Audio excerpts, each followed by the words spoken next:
This is Big Star 1000 with obscure classic number 40. Yes, 40. Unbelievable but true. Today I'm choosing to feature a.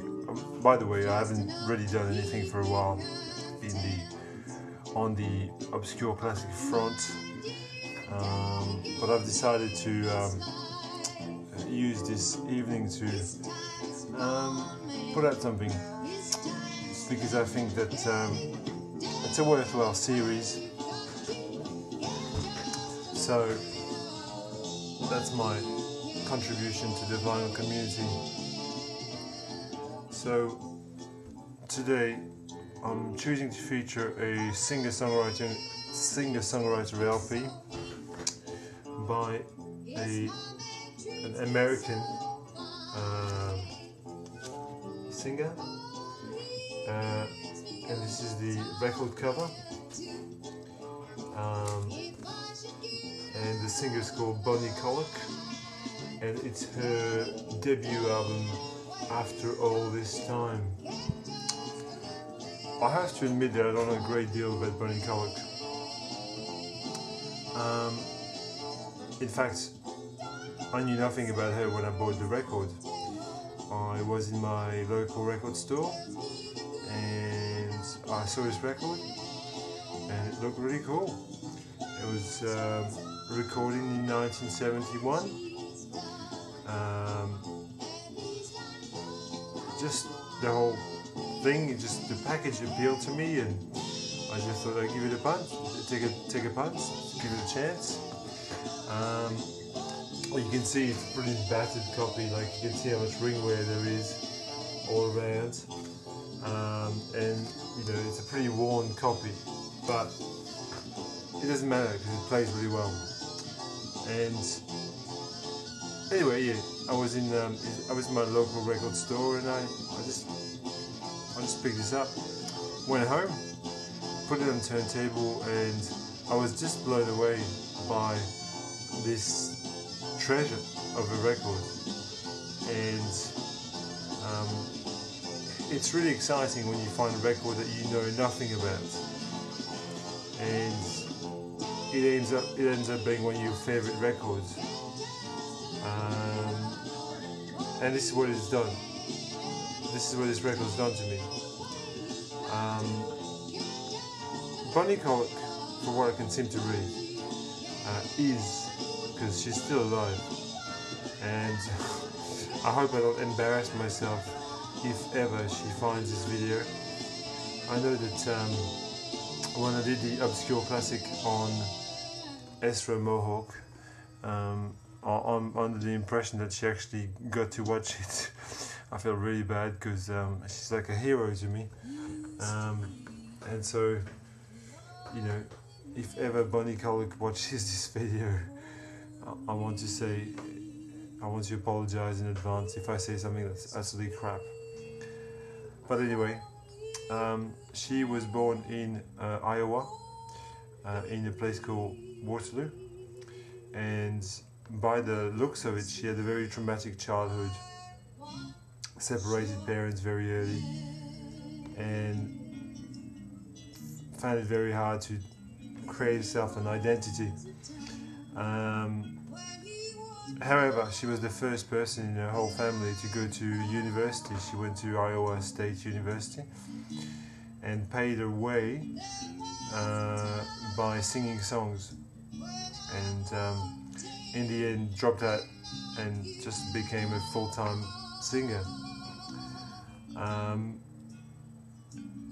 So she was one of the, I mean, you know, if you're familiar with John Prine, she was in that sort of circle of Chicago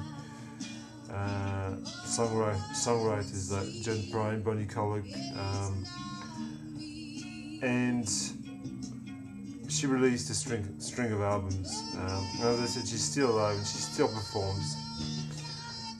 In the 80s, she turned to more visual arts like pottery and ceramics and painting. and she resumed a degree and finished it, and got a diploma. But anyway, that's kind of irrelevant to what I'm saying here. This record is really wondrous. You put it on, and it sort of kind of unfolds. It's, you know, it rewards patience. It starts very slowly, and then gets into gear, and it's really rich. And in turn will remind you of the best bits of Johnny Mitchell, Fairport Convention, Pentangle, and even Jefferson Airplane. It has a vibe that's highly reminiscent of all these artists without being those artists. The arrangements are very dynamic and very, in parts, very jazzy. And her voice is not, you know, it's not unlike Johnny Mitchell's voice, without this sort of whiny quality to it. It is a real treasure of a record. It's well produced, and as I said, the arrangements are so fine and so. She's backed up by a full band with drums and guitar and bass and etc. And it's just a wonderful record. There's a few songs that stand out. For example, there's New York City Blues, which is a very strong song. And what you're hearing there at the moment, if you can hear it, that is the final song. And it turned into this sort of semi-psychedelic freakouts with, with guitars bursting out of the speakers and her screaming. And as I said, it's not unlike Jefferson Airplane. It really isn't.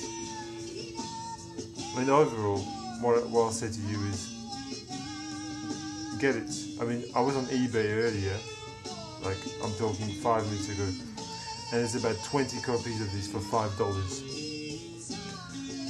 You could do a lot worse than picking up this record and listening to it. It's $5, and this is out of print. This is out of print. I think people have this perception that it's probably a crap album because it's cheap, but it's not. It's a fantastic record, and I highly recommend it. I'm not going to say any more because, because the record is over. That's why. Okay, YouTube, I hope you enjoy this, and leave me some comments. You never know. I might even answer.